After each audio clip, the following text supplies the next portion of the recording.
സകൃതകൃതാവായ നാട്ടുകാരെ ശ്രദ്ധിക്കുക, കലാപരിപാടികൾ തുടങ്ങാൻ ആരംഭിക്കാൻ. രക്ഷാപ്രവർത്തനം നടത്തിയ സൈന്യത്തെ സമൂഹ മാധ്യമങ്ങളിലൂടെ അപകീർത്തിപ്പെടുത്തിയ ആൾക്കെതിരെ പോലീസ് കേസെടുത്തു. തിരുവല്ല സ്വദേശി അജു അലക്സിനെതിരെയാണ് കേസെടുത്തത്.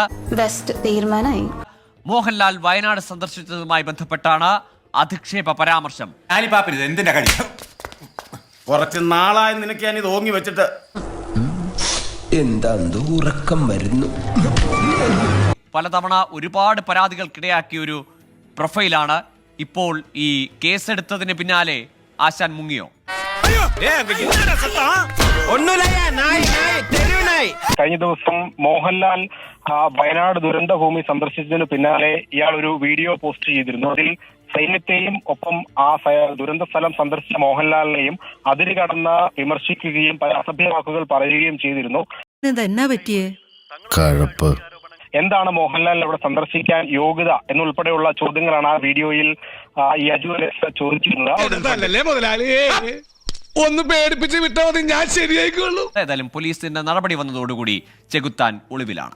നിന്റെ തൊള്ളോർന്ന് ഒച്ചെങ്ങാനും പുറത്ത് പൊങ്ങിയ നിന്റെ വായിൽ ഞാൻ ടാറൂരിക്ക് ഒഴിക്കും. മനസ്സിലായോ? എന്റെ തൊണ്ടയിലും കയറില്ല സാംബശിവൻ. അതൊന്നും സാരമില്ലെന്നേ, കേൾക്കാൻ നല്ല രസമുണ്ട് ഇല്ലേ? ഗോപുരം കഥ പറയേ. എന്റെ പൊന്ന് ചേട്ടായി, കൂടുതൽ ചോദ്യങ്ങൾ ചോദിച്ച് എന്നെ വിഷമിപ്പിക്കരുത്. എനിക്ക് ഈ വേഷം മാത്രമേ ഉള്ളൂ, ക്ഷമിക്കണം. ഇനി ഇവിടെ നിന്നാ പ്രശ്നമാവും. ആട്ടോ ബ്രദർ, ആർക്കും എന്നെ തടുക്കാനാവില്ല. പാൽക്കാരി പെണ്ണെ പാലൊന്നു തായോ, പാലത്തിൽ കൂടെ പാഞ്ഞൊന്നു വായോ.